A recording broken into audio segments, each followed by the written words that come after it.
EdChoice is the law of the land.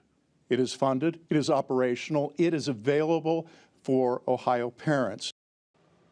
Defending Ohio's EdChoice school voucher program, which uses public dollars to help pay tuition at private schools.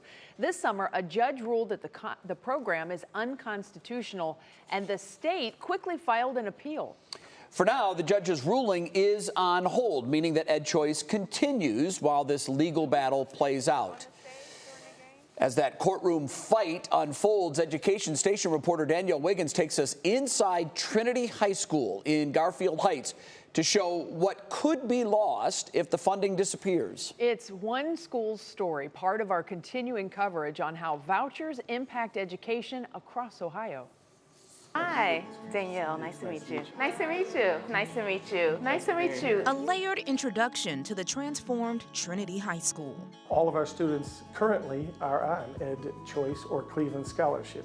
The school looks much different than when Marymount High became Trinity in 1973, transitioning from an all-girls Catholic school to a co-ed campus. Bill Swoboda, a 1981 grad who now leads the school, says back then, most students were white and Catholic. Good morning, all. Today, he says Trinity's 500 students are 80% non-Catholic and 90% black due to the changing demographics of the communities surrounding the school. Every single student economically qualifies for the full $8,400 EdChoice or Cleveland Scholarship from the state to help cover tuition, which at Trinity tops $12,000 a year.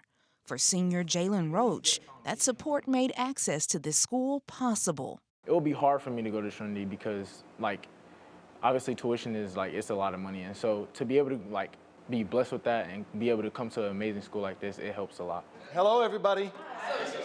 With everybody being on an EdChoice or Cleveland Scholarship, we're drawing beautiful kids from low-income neighborhoods that never could have afforded Trinity before. According to Swoboda, Garfield Heights, Maple Heights, Warrensville Heights, Bedford, and Cleveland are the home public districts for 90% of Trinity's enrollment. The families of these students have instead chosen a religious private education. How important is that religious education to the educational component of Trinity? God is the center of all we do every day, and we pray every day together. Our ministry program is in depth.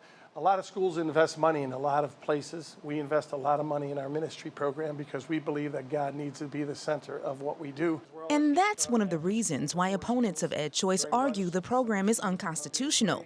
Over the summer, a judge ruled EdChoice violated the Ohio Constitution by giving religious schools control over state money because many participating private religious schools receive checks directly from the state.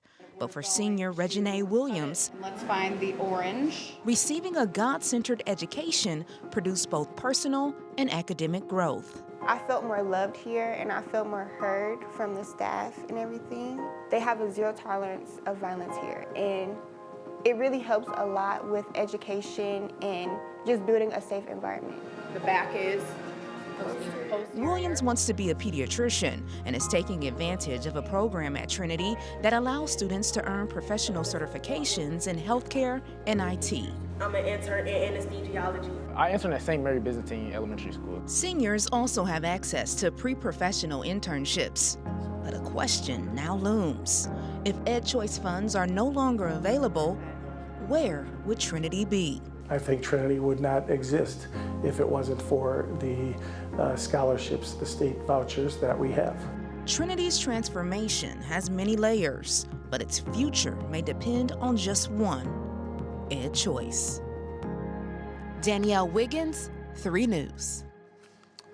Danielle, thank you. Ohio's voucher case is expected to make it to the Ohio Supreme Court, and Trinity's principal is confident EdChoice will not go away, but says the EdChoice expansion, where virtually all students are eligible for a sliding voucher, regardless of family income, needs to be looked at as the case moves through the courts.